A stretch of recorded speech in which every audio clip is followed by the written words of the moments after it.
Muito bem, estamos de volta com o programa Saulo Machado Entrevista, aqui pela nossa TV Aranaguá, canal 20. Você pode acessar em qualquer parte do Brasil e do mundo, TV Aranaguá, canal 20.net. Acertei, Flavinho? Agora tá certo, né? E você pode assistir a nossa programação, o nosso programa, enfim, a nossa programação toda na íntegra, em qualquer parte do mundo. Recomende isso aos seus amigos, aos seus parentes que estão ou fora de Araranguá, espalhados pelo Brasil, ou também espalhados pelo mundo. Falar em espalhados pelo mundo, quem espalhou-se para o lado de cá na semana que passou foi um rapaz que fugiu lá de Nova Iguaçu, no Rio de Janeiro, e veio bater aqui em Araranguá, na Casa Lar. Para contar um pouco dessa história, está aqui comigo o secretário do Bem-Estar Social e Habitação, o Eduardo Meirelles. Prazer em tê-lo mais uma vez aqui no programa, secretário. Prazer, Saulo. Prazer a todos que nos acompanham pelo seu programa Saulo Machado Entrevista, pela TV Canal 20, e também a todos que nos acompanham pela internet, né? Prazer muito grande para a gente estar aqui, falar um pouco dessa história, falar um pouco da secretaria. 17 anos esse menino, ele fugiu de casa, né? 17 anos, o menino Wallace, ele fugiu de casa, veio parar em Araranguá, de carona, veio vindo de caminhão, né? Passou por São Paulo, e veio vindo, passou por Joinville, e veio parar em Araranguá, com alguns problemas, vamos dizer que a gente detectou no caminho alguns problemas. Foi até a Casa Lar, não tinha documentação, a Casa Lar então enviou até a... Por que ele veio em Araranguá e por que na Casa Lar?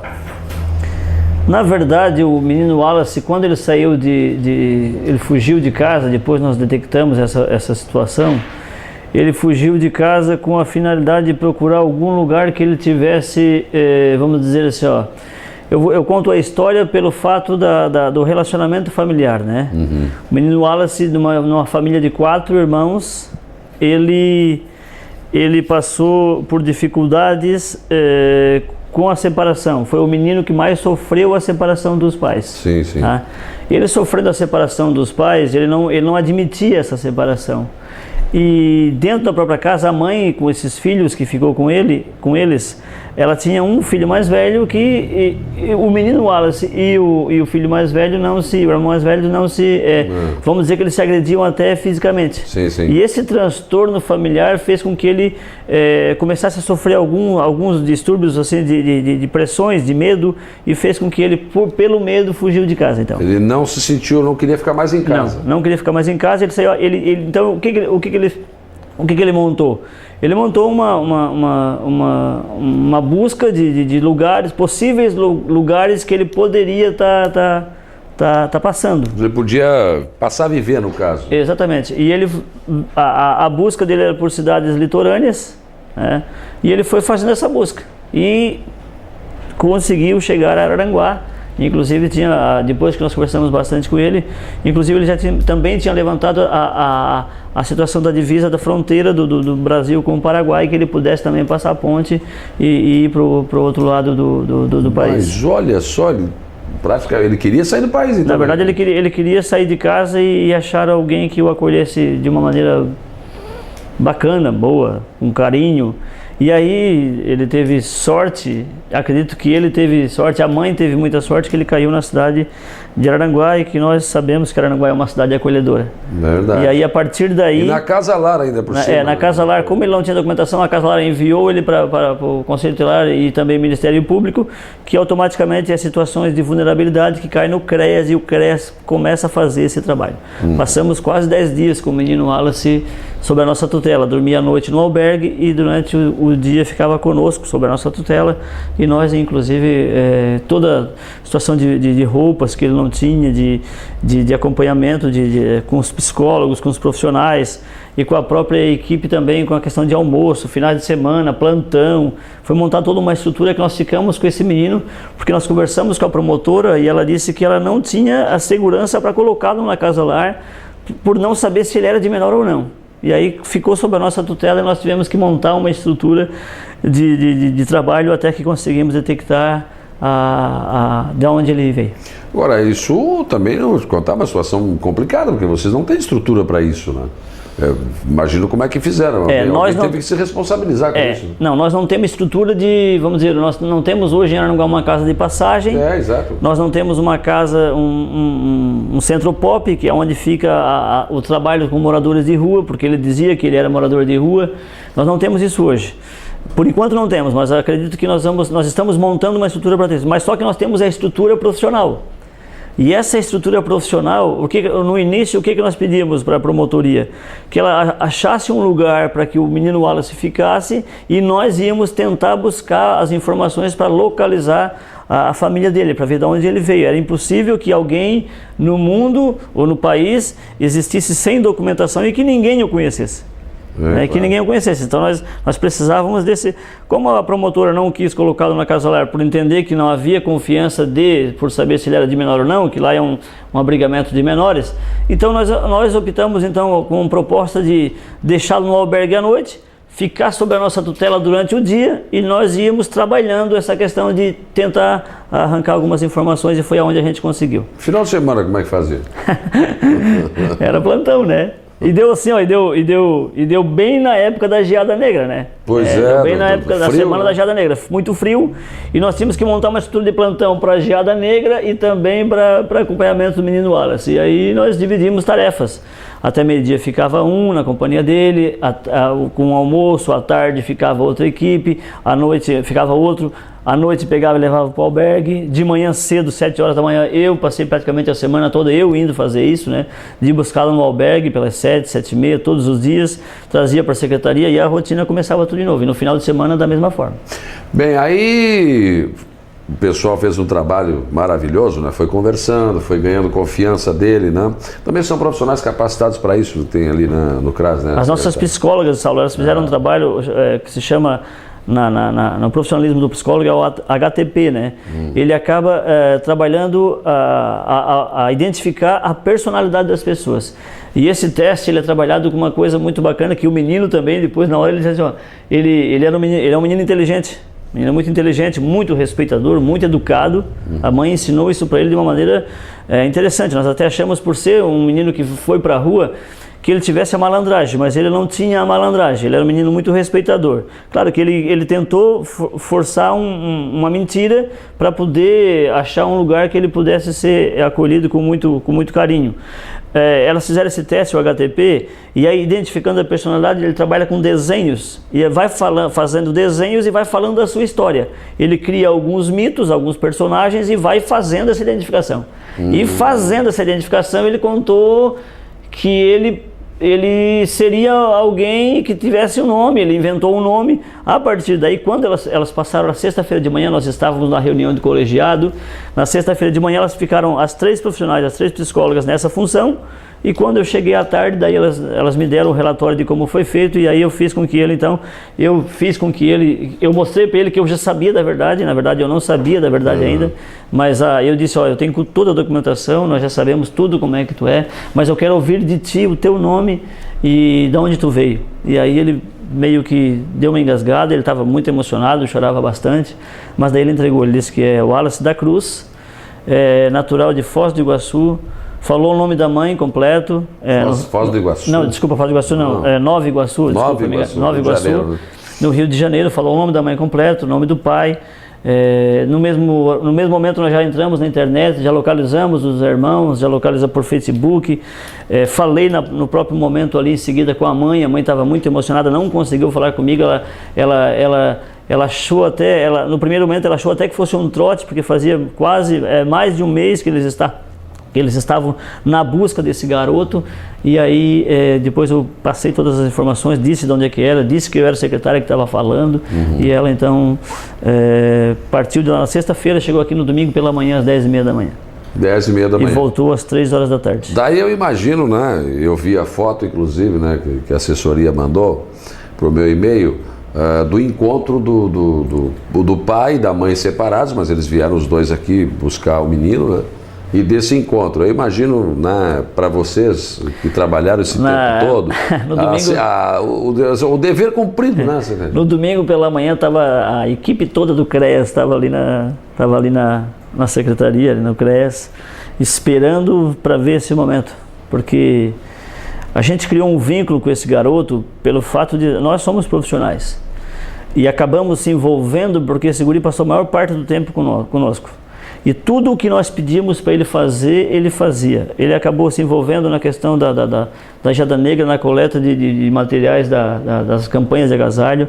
Ele acabou se envolvendo na montagem de um espaço novo, onde a gente vai trabalhando com questão de jardinagem. Ele acabou se envolvendo nos finais de semana com as nossas famílias, porque nós deixávamos a nossa família para tá acompanhando esse garoto. Então a equipe toda estava ali no domingo pela manhã, esperando esse momento para dizer assim, o que nós entendemos. Veja bem, né? Se tu acompanhar isso, eu já falei contigo no outro momento, se tu acompanhar isso historicamente, tu vai ver quantos milhares de crianças, jovens, adolescentes estão perdidos no nosso país, que foram sequestrados, que foram vendidos, né? Que as mães perderam, que foram roubados das suas mães. Ou que simplesmente fugiram. E fugiram e as mães não sabem. E nós conseguir, para nós aquilo ali, para mim principalmente, era uma agulha num palheiro, como eu falei, porque seria um milagre, na verdade, né? E nós conseguimos fazer com que isso acontecesse. Até nós comentamos a brincar, porque sabe, nós podíamos fazer uma grande história, isso é matéria né? Dá um filme. Isso dá um filme. Mas graças a Deus a equipe se empenhou bastante, nós conseguimos fazer. Hoje ele está em casa, ele chegou em casa segunda-feira à noite, às 19 horas. Converso muito com o cunhado dele, com a irmã.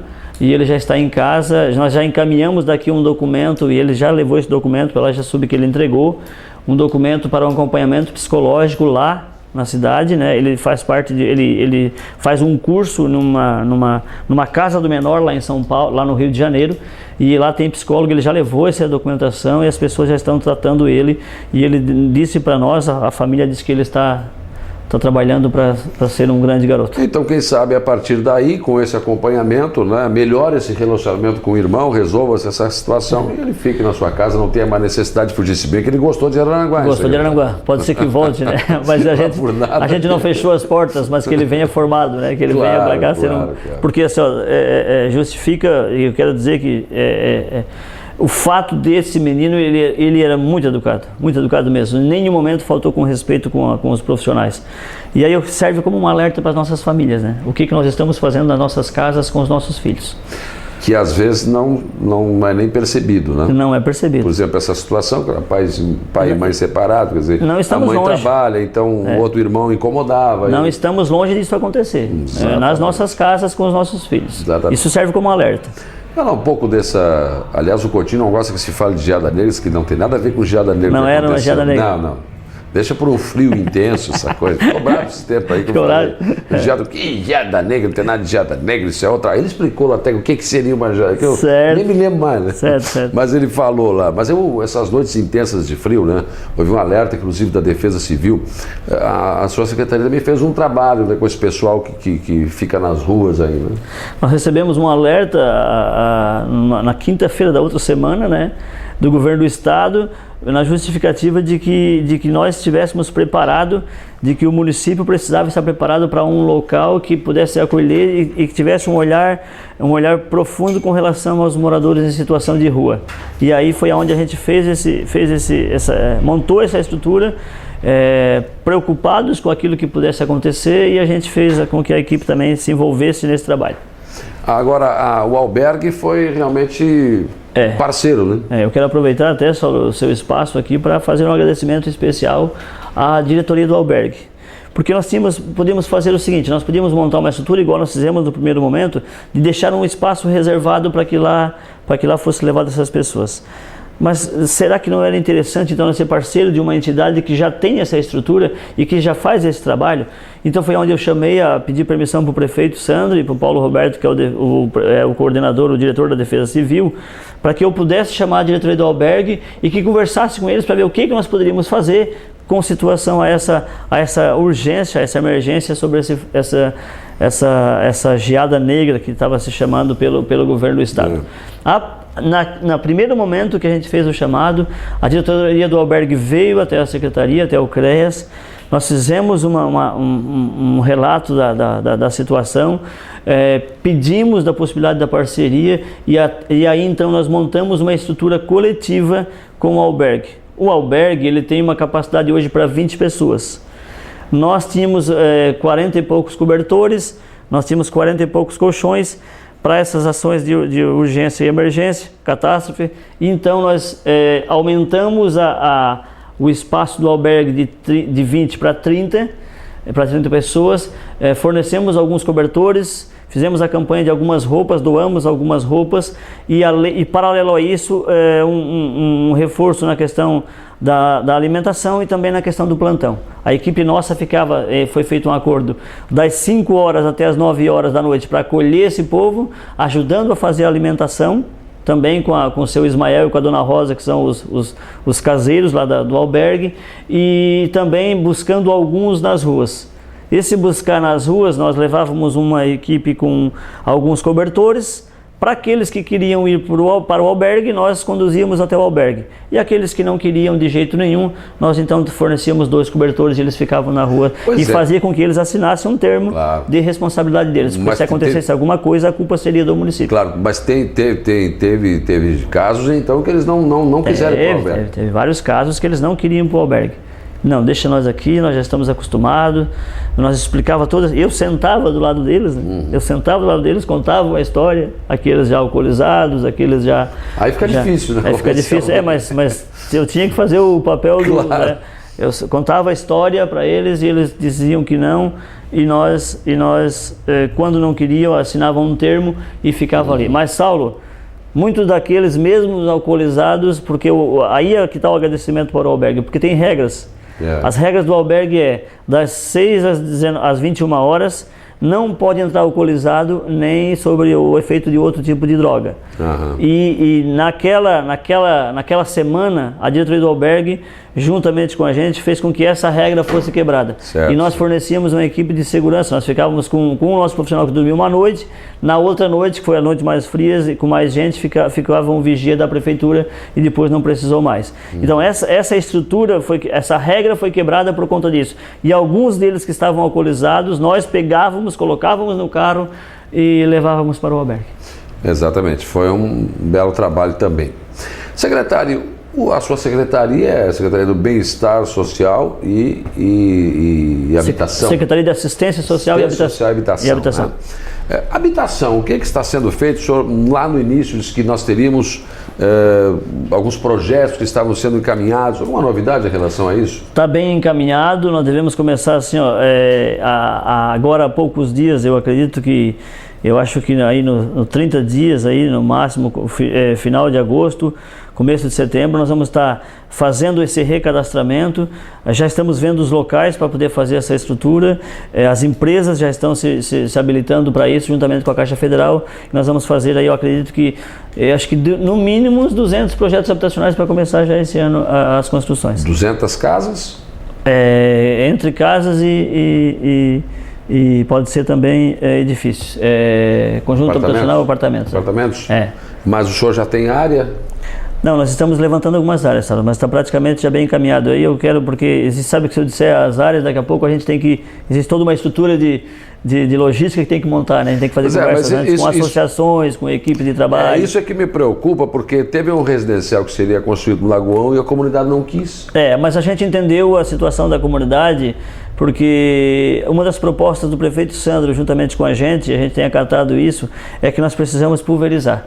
E esses locais habitacionais serão pulverizados, eles não serão colocados somente numa região. Então eu entendo a situação da comunidade do Lagoão, que lá foram 2 projetos habitacionais que não foi feita uma estrutura para aqueles projetos lá. E hoje nós estamos sofrendo as cargas por conta disso. É o Campo Belo e o Residencial Flor do Campo.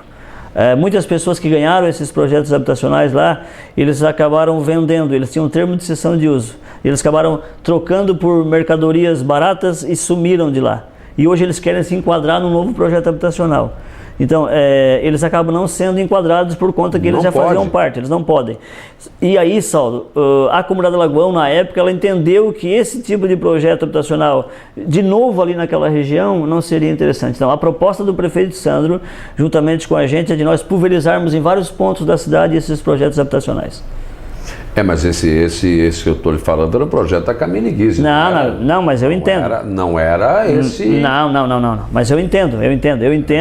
Eu sei que era da empresa, inclusive uma possibilidade grande da empresa ser parceiro também da gente nas construções desses projetos habitacionais, mas naquele momento havia aquele transtorno que pode hoje ser alterado. E isso, né? A gente falou agora no início do programa e essa questão da licitação que tem que mudar essa lei da licitação, já passou por isso também. Com certeza. E outra coisa que tem que mudar é essa situação, né, secretário? Porque o cidadão ganha a casa de graça. Ele não fica com a casa, ele dá um jeito de vender, repassar, enfim.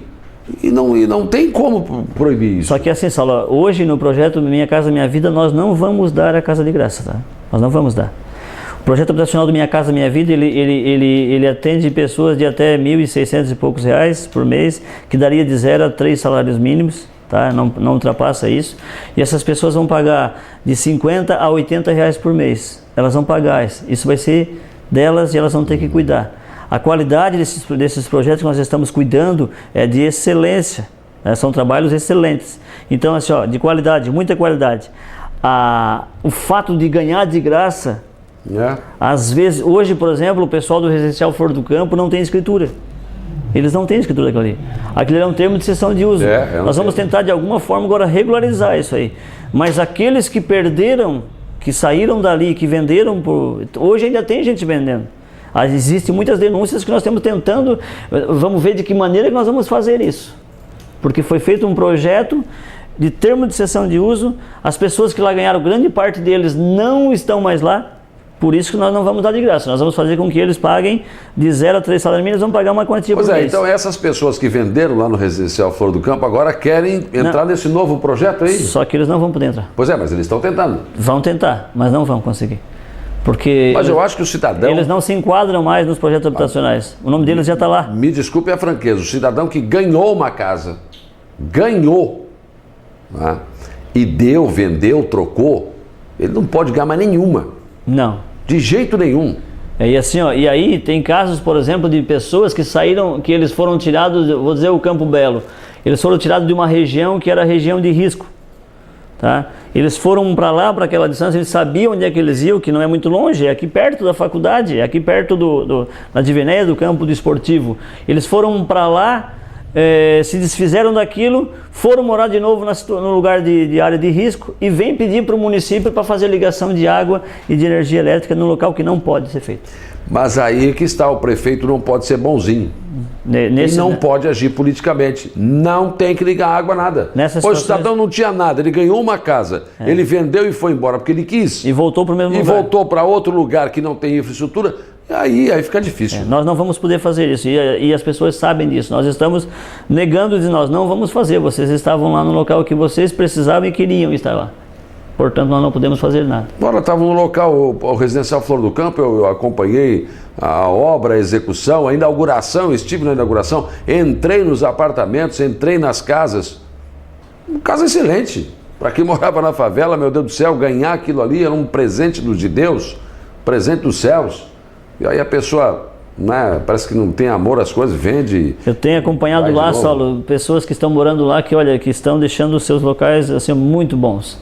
Muito bom mesmo, estão estruturando conforme diz os critérios, tem cuidado bem, assim, fazem das suas casas assim os mínimos, mas tem alguns que entraram e sumiram e largaram aquelas casas lá. Eu já passei lá, passo lá de vez em quando, tem uns que fizeram obras, inclusive. Exatamente. Né? São exemplos, melhoraram tudo. Exatamente. A estrutura melhorou bastante. Exatamente. Agora tem esses casos aí. Mas então na área de habitação teremos novidades. Teremos agora novidades no final de agosto. Boas, novidades boas. Final de agosto, começo de setembro, nós temos novidades boas, acredito. Tomara, secretário. Obrigado pela sua presença aqui no programa. Obrigado, Saulo. Muito obrigado a toda a direção do TV Canal 20, né? E a gente está à disposição para vocês aqui sempre que precisarem. Muito bem, assim estamos fechando mais uma edição do programa Saulo Machado Entrevista. Fiquem aqui conosco, vem aí mais uma grande atração. A gente se encontra. Um abraço.